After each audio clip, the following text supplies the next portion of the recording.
All right, guys, let's continue talking about the armor of God, Ephesians 6:10 through 18. I said yesterday that you need a sense of urgency. You don't wear armor and carry a sword around for fun. You do that because you're in a war. And if you're in a war, you don't fall asleep and forget you're in a war. It dominates every moment of your life, right? I want to show you an example of that. This isn't in Ephesians 6. This is in Matthew chapter 26. All right, but it's a great example of this idea of losing track of where your war actually is taking place, because Satan is always deceiving you into thinking that your battle is against flesh and blood, so that you don't ever even wake up to the fact that you're surrounded by a spiritual war and Satan is shooting fiery darts at you, arrows and stuff. And so, let me show you this in Matthew 26. This is the night Jesus is going to be betrayed, okay? You think that we're in a spiritual war now and that times are rough now. Matthew 26 describes something that is way more significant than whatever you've got going on right now and whatever is dominating the news right now. Because Matthew 26 is the night Judas is going to betray Jesus. Jesus, the Son of God, is going to be arrested, run through some really corrupt court systems of human courts, and then condemned, of course, in the morning, condemned the next day to crucifixion. Okay? And it's at night, and it's bad stuff. Okay? This is the night Jesus washed the disciples' feet. All kinds of stuff happening, and very, very spiritual stuff happening. Satan himself entered into Judas at one point. Like, this is a really, really important event. In flesh and blood terms, it was an important event.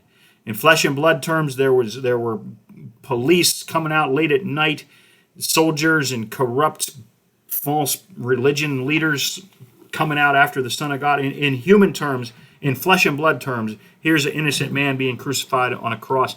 Even on those terms, this was a really powerful moment. But if you think about it for what it really was, which was the Son of God being killed by a bunch of sinful people in the name of religion and government, my goodness, the spiritual level of the spiritual war here is even worse.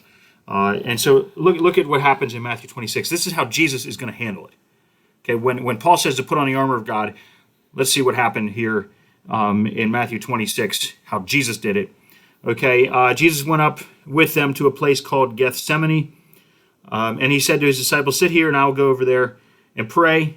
And while taking with him Peter and the two sons of Zebedee, he began to be sorrowful and troubled. Right?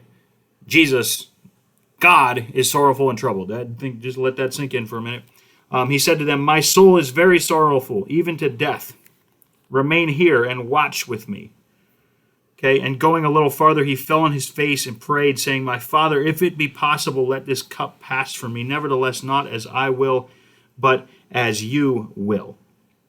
Okay, now that verse 38, Jesus said to them, "My soul is very sorrowful, even to death. Remain here and watch with me." Other translations and early versions of that say, "Stay awake." Okay, but you get the point. Okay, it's at night. It says, "Keep watch, be with me." He's praying. He says, "My soul is sorrowful." Can you imagine God's soul being troubled and sorrowful? Well, that's what happened. That's what it says. Okay. And now he's praying, "Father, if it be possible, let this cup pass from me. Nevertheless, not as I will, but as you will." Verse 40, he came to the disciples and found them sleeping. And he said to Peter, "So could you not watch with me for 1 hour? Watch and pray that you may not enter into temptation. The spirit indeed is willing, but the flesh is weak." Again, the second time he went away and prayed, "My Father, if this cannot pass unless I drink it, then your will be done." And again he came and found them sleeping, for their eyes were heavy. So leaving them again, he went away and prayed for a third time, saying the same words again. And then he came to the disciples and said to them, "Sleep and take your rest later on. See, the hour is at hand. The Son of Man is betrayed into the hands of sinners. Rise, let us be going. See, my betrayer is at hand." All right? He says, sleep later. Rest later. Wake up now. 3 times he goes to them. He asks them, "Hey, stay with me and pray lest you enter into temptation. And they cannot do it. The spirit is willing, the flesh is weak, right? The fleshly battle, they've lost that too, because they're asleep while Judas and the other fleshly leaders are out on the march hunting for Jesus. Okay, so evil is still awake. Evil is on the march.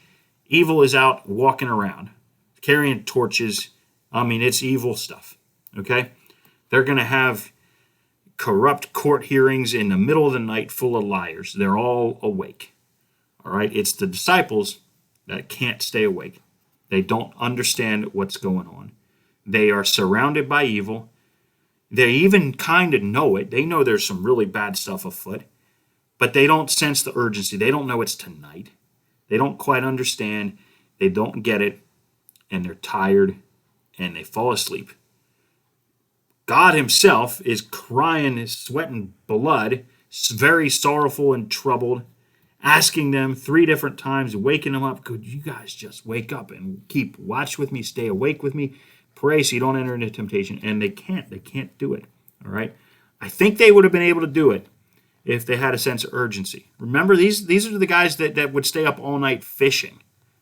I can't even fish for an hour without getting drowsy, right?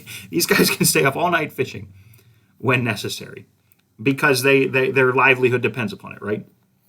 Their livelihood is based on catching fish. And so if they don't have enough fish to survive, they're going to fish all night until they do. Okay?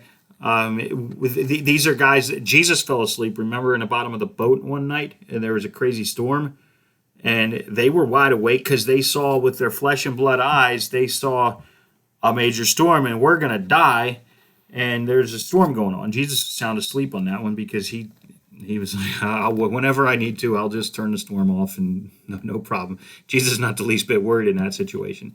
Okay, but this situation, Jesus is awake and they're sound asleep. And they won't wake up. He wakes them up and they can't stay awake.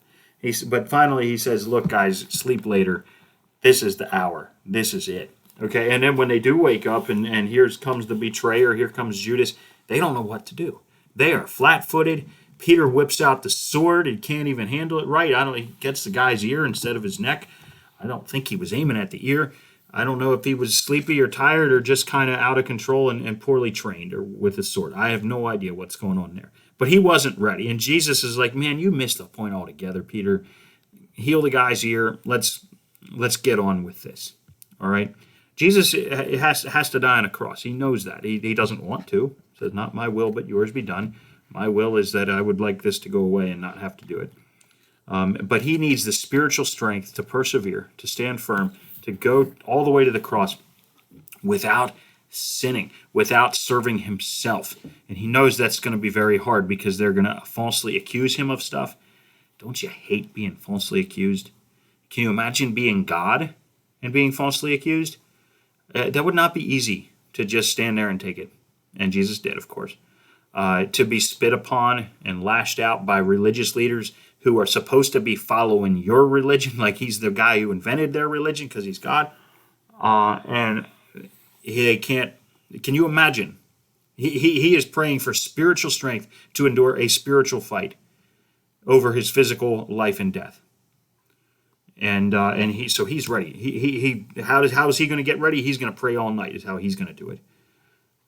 Because he knows there's no other way. And so he did. He prayed all night, and he handled it. And he went to the cross sinlessly.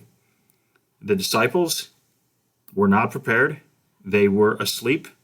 They were literally asleep, flesh and blood asleep. They were also spiritually asleep. They did not recognize the spiritual timing in which they lived and in what that night was. They did not recognize it, and they fell asleep. The spirit was willing, but the flesh was weak, because they didn't recognize what they were up against. They just weren't aware of it. Evil was aware of it. Evil was out on the march with their pitchforks and their, well, not pitchforks, I guess, but their torches, middle of the night, their soldiers with, they were armed, and they were coming up the hill, and they were hunting Jesus.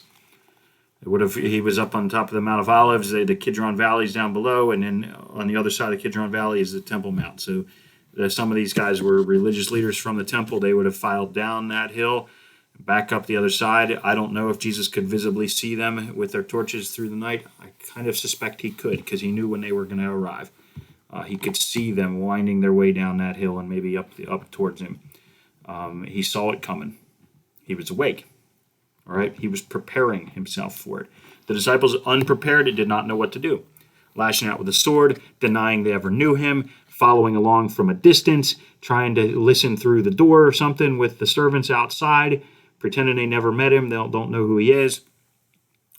Just unaware, unable to keep up because they were sound asleep. So when Ephesians 5 says, "Arise, awake, O sleeper, rise from the dead," Ephesians 6 says, "Put on the full armor of God," it's because the spirit is willing, but the flesh is weak, and we need to be reminded, guys. We need a reminder. If you knew you were in a spiritual war over eternity, if you knew it, you'd prepare for it, right? If you knew a war was coming, you'd get your armor, you'd get your weaponry, you would get in shape and train and prepare and whatever else. Sorry, my phone's ringing. I was not prepared for this spiritual event, and I left my flesh and blood phone on. I usually turn it off. I don't know if you heard it ringing just now. I had it ringing. You'd prepare. If you knew you were up against something that was really coming, you'd prepare. You'd be ready. If you knew you were in a war, you'd stand up and you'd fight that war if you really thought that what you were fighting for was worth fighting for. And what you were fighting against was worth fighting against. You would fight. You're a reasonable person. You would do it. If you knew you were under attack, you would take defensive armor sorts of measures, and you would make sure you were armed with weapon, right? If you knew you were under attack, as a reasonable person, you would handle it. All right? So, be strong in the Lord and the strength of his might. Put on the whole armor of God so you'll be able to stand against the schemes of the devil. We do not wrestle, we do not wage war, we do not struggle against flesh and blood. Okay, if you did, the flesh would grow weak and tired and you'd quit. Let's remember this. Let's be on our knees. Let's treat sin like a mortal, eternally mortal enemy that wants to kill. Let's not compromise with sin. Let's fight it. Let's shield it off with all the armor we've got. Let's fend it off and fight it off with the sword and advance God's word everywhere, and let's never bend the knee. Let's never back down. Let's stand firm. Stand firm in the Lord, for the Lord, and let him win the war. All right? Let's do it. God bless you. Praise the Lord. I'll see you tomorrow.